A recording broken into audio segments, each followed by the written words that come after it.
So once again, good afternoon to everybody who is watching this lecture about tones in Thai languages. This is a really complex topic and one that I feel I'm going to need to spend a little bit of time trying to explain as clearly as possible. And it's important for the writing of Thai languages and also for the revitalization of Thai languages, particularly the Thai Ahom language, for people to have a clear understanding of this issue, of this matter, of the way that tones work in Thai languages. So I just want to once again revise a couple of the points that I said last time. The Thai scripts of Shan and the Northeast Indian area are different from Bangkok Thai script in several ways. They do not distinguish what we call the original voicing distinctions. Now, I will explain that more clearly over the next few minutes. I did attempt to explain it last week, but I want to do it again in a slightly different way, because one of the implications of this is that the Thai scripts of Northeast India, of the Shan area, the Thai Ahom, were developed at a different time from the Bangkok Thai script. And that's because there was a shift, there was a change in the sound system of the Thai languages. And we believe that the Bangkok Thai script must have been developed before that change, and the Shan scripts and the Ahom script and the scripts of the Thai Pakke and Kamyang and Kamti and others were delivered afterwards. And a really important background to all of this is the fact that languages change. And not only do languages change over time, but languages change in a regular way. So we are able to see that there are what we call sound correspondences between different languages that might once have been the same and have become different. Now, you all know, as speakers of Assamese, that there are words which in Hindi are pronounced, for example, with the letter cha or cha, which are pronounced with s, potom so or dvitya so. These are cha or cha sounds in Hindi and anciently in Sanskrit, but they are now pronounced today as s in Assamese.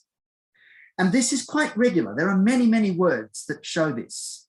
Most of the people listening to this talk know Assamese better than I do, and you will understand better than I do and be able to give examples of this. So language change happens in a reasonably regular way. It's important to understand this because the regular language change is something that allows us to find out about what language was like long ago.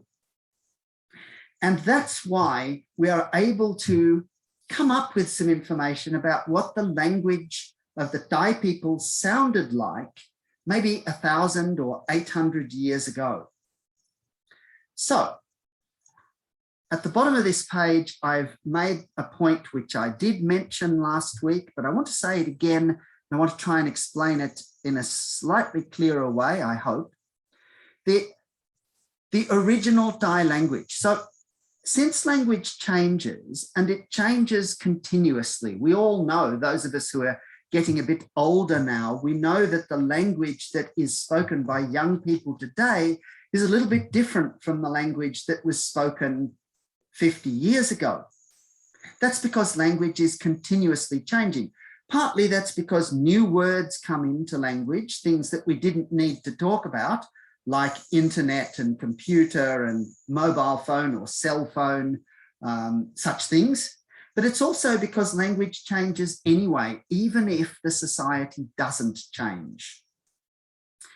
And we have also been able to observe in the history of languages that languages which were once one language, pretty much exactly the same, gradually separate and become different as each of them changes and changes in different ways.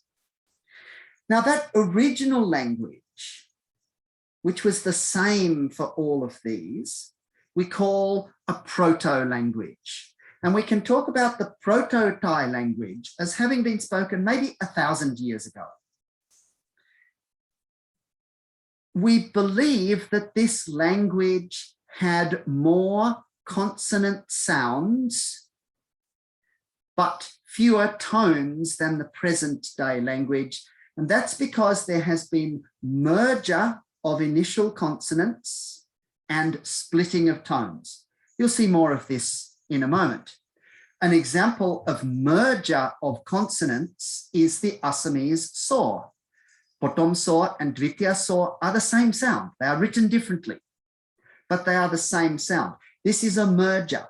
But because the Assamese writing was created before that merger happened, the different sounds are still preserved in writing. But I can imagine that sometimes people want to write Dvitiya saw when in fact Potom saw should be used, or vice versa. This is because since they sound the same, it is easy to confuse them. Okay, so another piece of introductory information is that it's important to understand that languages have different types of consonants. And these consonants differ according to the way that they are produced. So we have what we call stop consonants, like k or g or k or g, and d, t, d. Okay, these are called stop consonants because there is a complete closure of the mouth at some point in the creation of them. Probably the easiest one to demonstrate is p or p, because that involves completely closing the lips. And if you stop halfway and don't let the consonant come out, you just get a closed mouth and no sound. You have to open your mouth to let the sound out to get b, but you can keep your mouth closed for quite some time. But you can see that. That's why I demonstrate this with this. So those consonants are called stops. Then we have nasal consonants like ng, n, and m. Now, m is the easiest one to explain because it is made by closing the lips too. M, but the sound is coming through the nose, which is why this is called a nasal sound, and which is why people who have a cold can't say them so easily, because if you close your nose and try to say m, you actually get something that sounds like b. You know, if you actually hold your nose closed and try and say m, you get b. Because b and m are made in the same part of the mouth, but made in a different way. And there are several other kinds of consonants, what we call fricatives, like f, s, sh, h, and also v and z, and a group of sounds called approximants, which include y, r, l, w. I'm not going to talk about them today, just going to talk about the stop consonants, g, k, g, and the nasals, ng, n, m. Okay. There are different types of consonants within these groups in the Proto-Thai languages. So, Proto-Thai languages had what are called voiceless consonants with aspiration. And these consonants included k, t, p, and also a group of rather interesting consonants, rather interesting sounds, which we don't have in modern Thai languages, which are called the voiceless nasals. And they sound a little bit like ng, ng, and n, n, and m. Okay, these sounds are not found in modern Thai languages, but they can be suggested for the old Thai language by comparing all the different Thai languages today and also the writing system. Then there are what we call voiceless consonants without aspiration. This is g, d, b, go. So we have go, the first letter of the Assamese alphabet without aspiration, and ko, the second letter of the Assamese alphabet with aspiration. And then there are voiced consonants. Oh dear, now I see I've made a mistake here on the slide. The voiced consonants are in fact g and d and b. Okay, g and d and b. Actually, let me just quickly correct that, because we really can't have mistakes like this being allowed to stand in the lecture. So I can easily correct that. That's right. Voiced consonants like g, d, b, and grouped together with them in the Thai languages are the nasal sounds ng, n, m. Okay, so you'll see that the voiceless consonants k, t, p are grouped with the voiceless nasals ng, n, m. This is in the Proto-Thai language, whereas the voiced consonants g, d, b are grouped with the voiced nasals ng, n, m. And actually, g is the sound. G is one sound.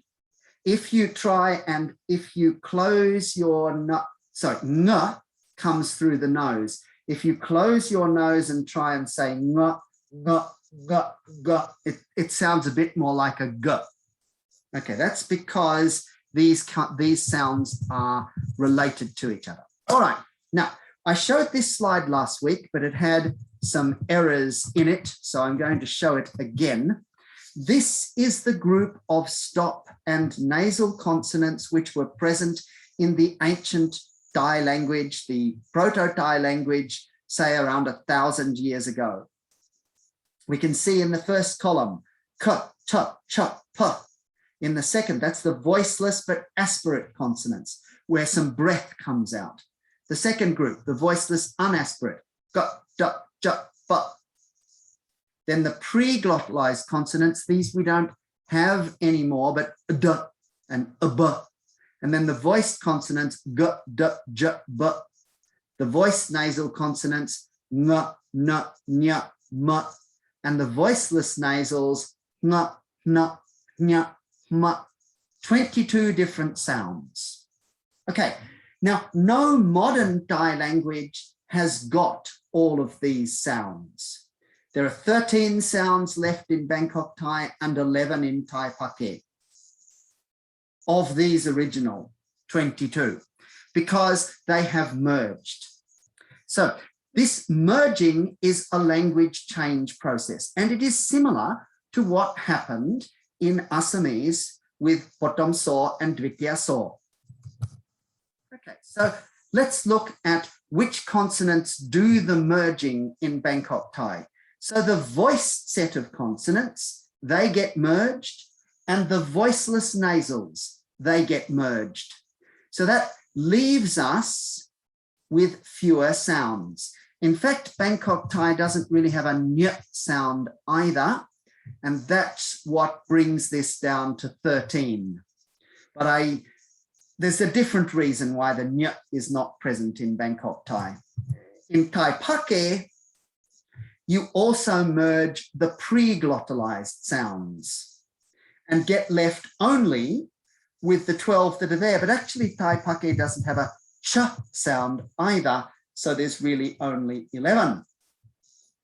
Actually, language change and the history of languages is quite complicated, and it's kind of difficult to explain it in a short way. So if you can remember that earlier chart that I had showing 22 letters, now we can see what is remaining of these sounds in the modern Thai languages, in the modern Bangkok Thai at the top and in the modern Thai Pake at the bottom. But this is an important difference between these two languages. I said this last week, but I'm going to say it again. In Thai Pake, they write the sounds of those 11 letters only. Nothing else. Same with Thai Ahom.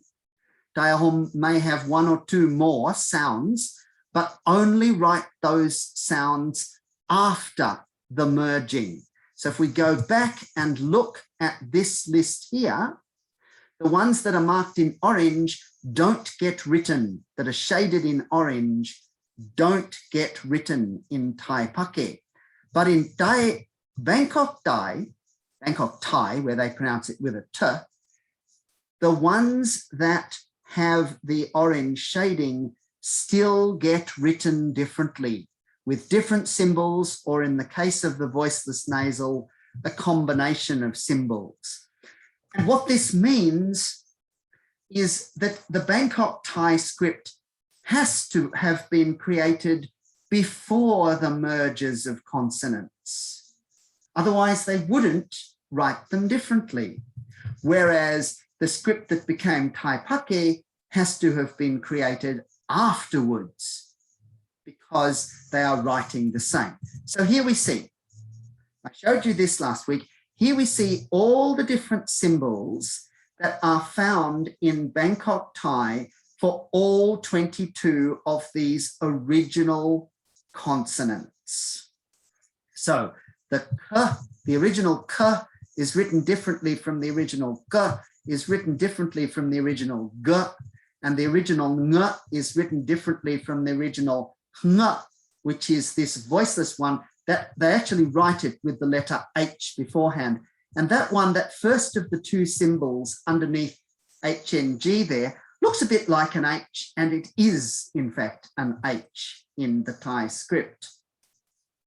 So, right, two letters, they are actually a single sound, and they're a single sound that is difficult to explain because none of the languages that any of us speak have them. So here you have 22 different symbols. Now, I know I said this last week, but I feel I need to say it again. And here I have corrected what I said last week. In Thai Pake, you merge two sounds and write them with the same letter. So the original G becomes a K, and these two are written the same. The original D becomes a D, and these two are also written the same. The original J becomes a J, and these two are also written the same. And similarly, the voiceless nasal ng becomes a ng, and these two are written the same. So I hope it's clear from what I have said so far that there's a significant difference between Thai Pake on the one hand, and what I have said about Thai Pake is basically also true about Thai Ahom, except that sometimes Thai Ahom retains this pre-glottalized set. And this is where we get the D and the B of Ahom from. But actually, anybody who's read the manuscripts knows that the D symbol and the N symbol are very similar and sometimes can be not confused exactly, but can be related to each other. And similarly, the B and the M of Ahom are very similar. So this is, so there is a slight, every different language is a little different, but this is what we see. So, as I've said before, but I'll just read this conclusion. In Bangkok Thai, the writing still maintains this difference, suggesting the scripts were created before the mergers. Thai Pake, Ahom, and other Shan scripts, the writing does not maintain these differences, suggesting the scripts were created after. I showed you this last week.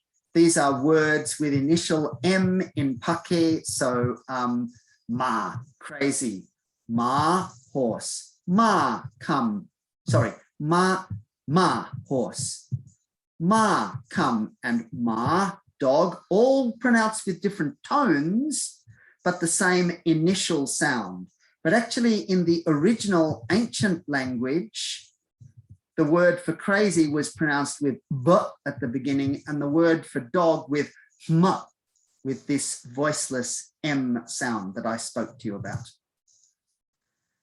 So, because the Bangkok Thai language was Bangkok Thai writing, let me correct myself here, was created at a time when all these 22 consonants were still present.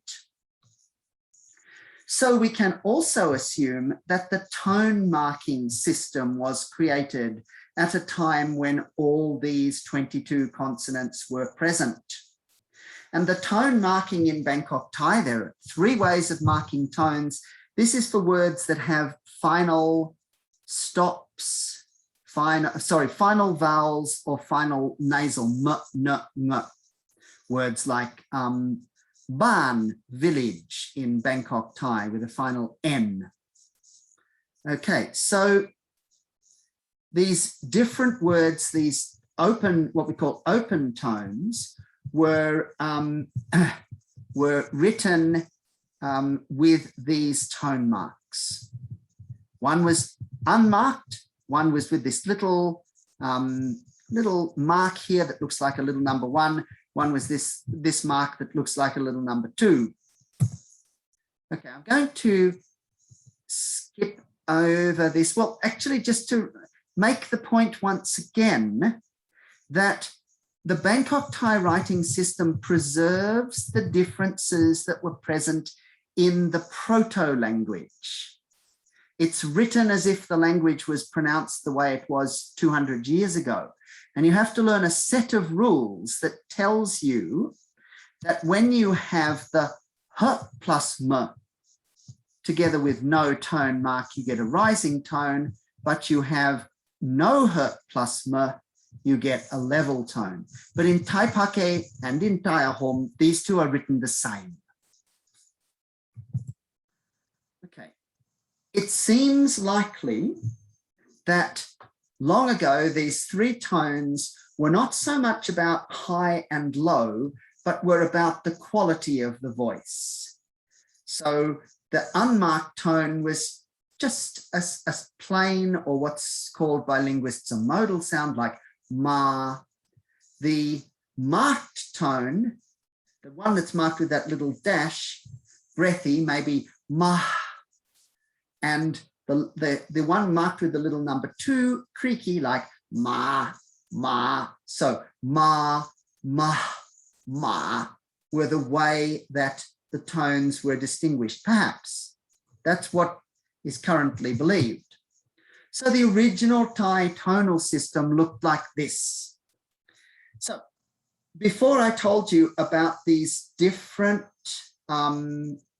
classes of consonants, the voiceless aspirated ones like p, k, t, the voiceless unaspirated ones like b, d, g, these pre-glottalized set like b, d, and the voice ones like b, d, g, and m, n, ng. But whichever tone they had with them, it would be in column A, they were all modal, that's a sort of plain sound. In column B, a breathy sound. In column C, a creaky sound. So if we had a word pa in the ancient language, with tone A, it would be pronounced pa. With tone B, it would be pronounced pa. With tone C, it would be pronounced pa, creaky. If we had a word down the bottom, ga, in the bottom row with a voiced initial, ga. Tone A, it would be pronounced ga.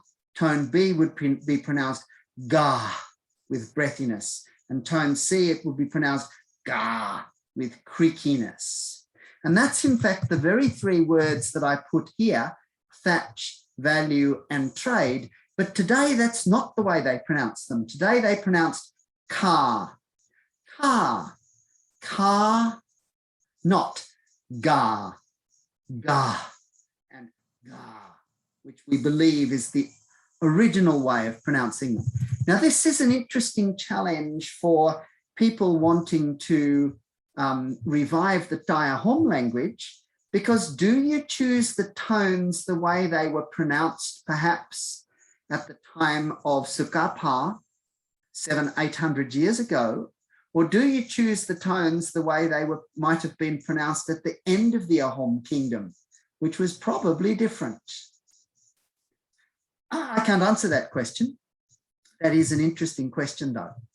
Okay, so, and here's some material that's quite new from last week. So in the diagram before, we saw that the previous slide had these 4 rows and that these were the 4 different types of initial consonants.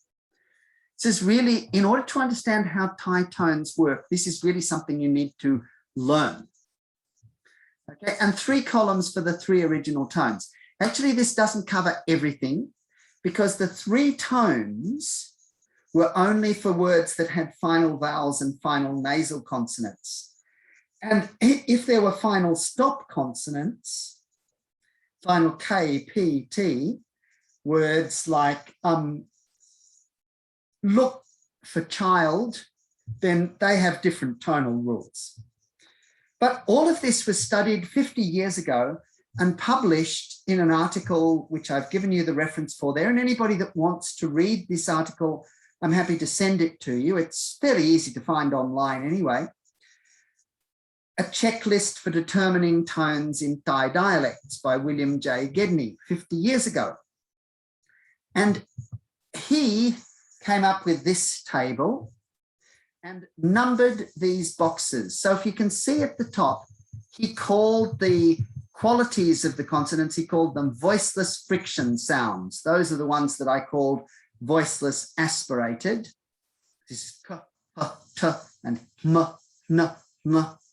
Then the voiceless unaspirated ones, b, d, g. Then the glottal ones, and b, d. And finally the voiced ones, b, m, and a few other things, okay? And you had the original tones, they're called traditionally A, B, and C, and the short final ones, D short and D long. D long means a short final stop, but a long vowel. So for example, in Bangkok Thai, the word for child is pronounced with a long U as lu, not lu, lu. So that's a D long. It has a final stop and a long vowel. And what Gedney also did was to give us examples of words for each one of these boxes. So column A, this is the tone that is unmarked in the Thai script, doesn't have any marker. And what he said was, you will find words like hu, ear, ka, leg, and hua, head, all of which in Bangkok Thai have a rising tone, all belong to box 1. Whereas box 2, which is the initial voiceless stops, bi, ya, da, I, gin, to eat, all have a level tone. So what he did is he gave a list of words for each of the boxes and said, look, if you go and visit any Thai village, anywhere, and collect these words for each one of these 20 boxes, you can work out the tone system. It's really quite an amazing piece of work. And this is exactly what I did in 1996. I sat down in Nampake village with Aituanche and his family and tried to understand what the tone system was. I wasn't very good at it because my ear was not good in those days. I didn't know some of the things I know now. And eventually they brought out for me a copy of Dr. Bunchop's dictionary. And I asked if I could make a Xerox copy for myself and take it home, put it into the computer. And this forms the basis of the Thai Pake dictionary that Ailot Hailong has been working on for many years and which will be published before too much longer, I hope. Anyway, this is the method that we use for finding the tones in Thai languages. Here's the examples of the words in column B. So this is the set of Bangkok Thai tones that have the little dash at the top. The little looks like a little number 1. And these column B, box 5, will be low tones. Kai, egg, pa, to split, cow, knee. Whereas box 8, which is the originally voiced initial ones, in column B, in Bangkok Thai, these have a falling tone. P, older sibling. Pa, father. And Rai, a dry rice field. And column C, box 9, these also have a falling tone. Cow and Sia and Ka, to kill. Cow meaning rice. Whereas box 12, which is the originally voiced initial consonants with tone C, which is the one that in Bangkok Thai they write with that little number 2. These have the high tone in Bangkok Thai. Nam, water. Nong, nong, at least younger sibling. Mai, wood. Ma, horse. Okay, what I hope you're getting from this is that there are a group of words that have the same category of initial consonant and the same historical tone, and whatever Thai language you speak today, these words will have the same tone as each other. But in Thai Pake, for example, nam, water, nong, younger sibling, mai, wood, ma, horse, are pronounced with a low falling tone. In Bangkok, they're pronounced with a high tone.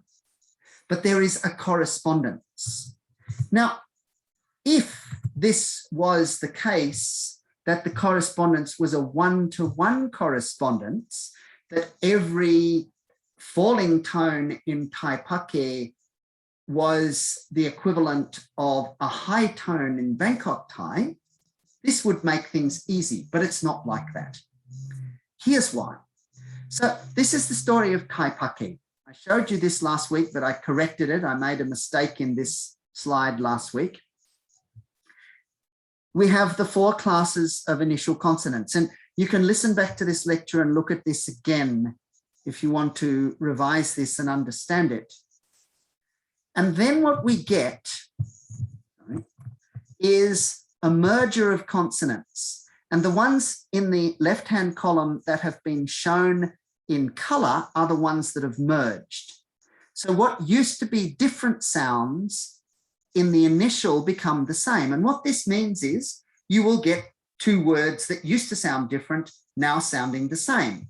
And the way they deal with that is to split the tones.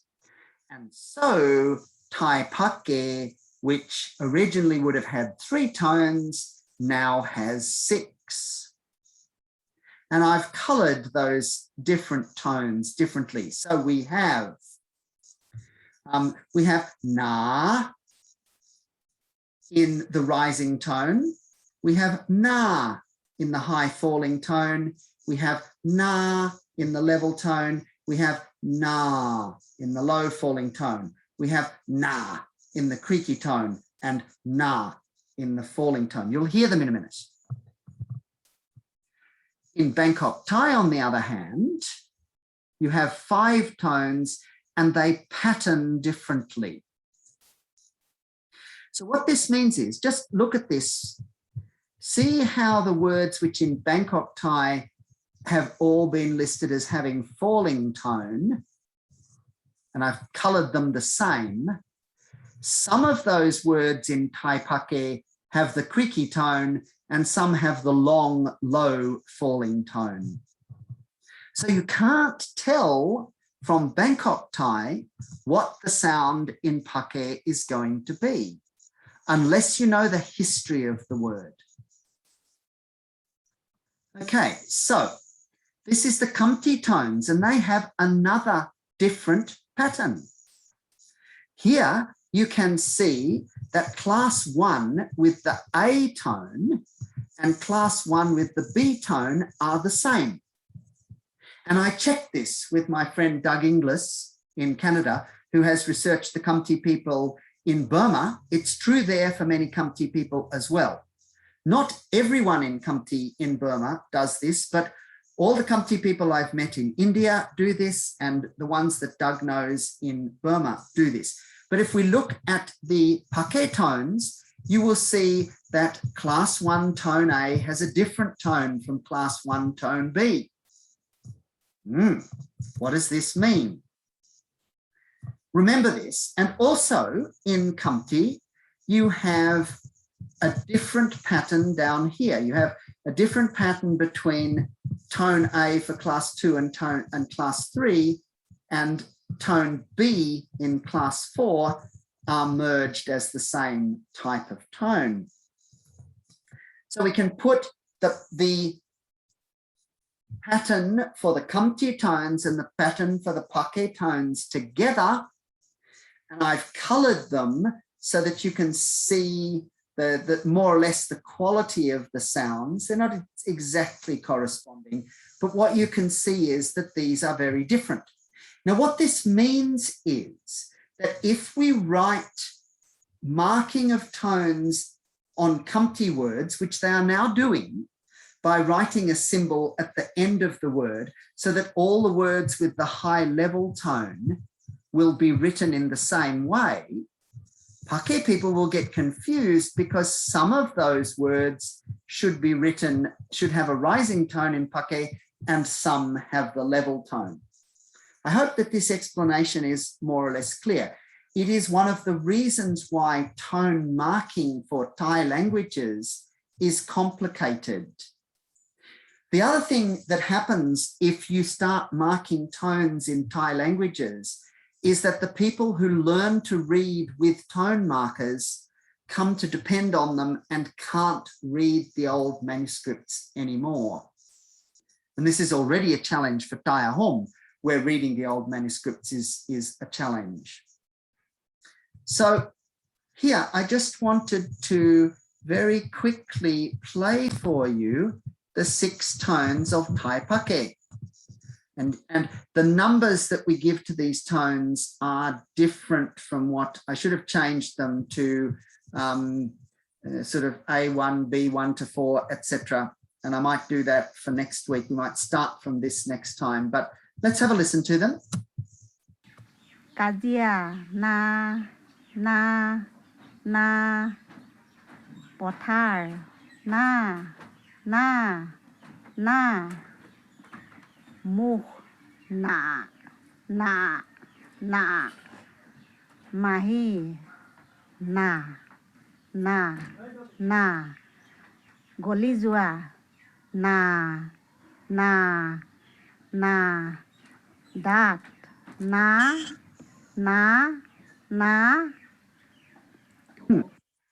So I think you can hear that they are all different. But one thing which it's important to understand is that in Khamti, the tone of the word for quarrel and the tone of the word for thick, if the word for quarrel is using this na word, might also be pronounced la, I'm not sure in Khamti, they will have the same tone, whereas they have different tones. Kadia. So this actually reminds me of something that I learned at the very beginning of the time that I was in India. Now, some of you might recognize this as the temple in Banhin in Hilonijan, in Golagat, in Karbi Anglong district, Dai Ton temple, because by very good chance, my first visit to Northeast India in 1996 corresponded with a visit to this village by Jalkuk Manpung to explain his way of marking tones. And here's a photo taken on that day. That's me there on the right-hand side. This is 25 years ago, remember, so I don't look like that anymore. And and standing next to me, Nobin Sham. So as I say, 25 years ago. And here, a group of the women who had come to attend that meeting.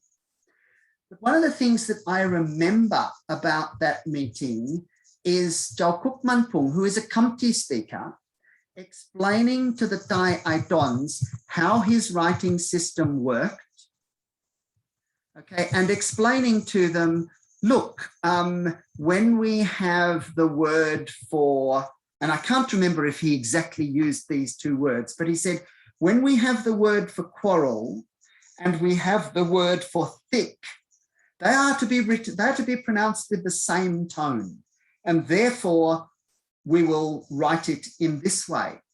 And I remember some of the people in that community, it may not have been that example, it may have been a different one,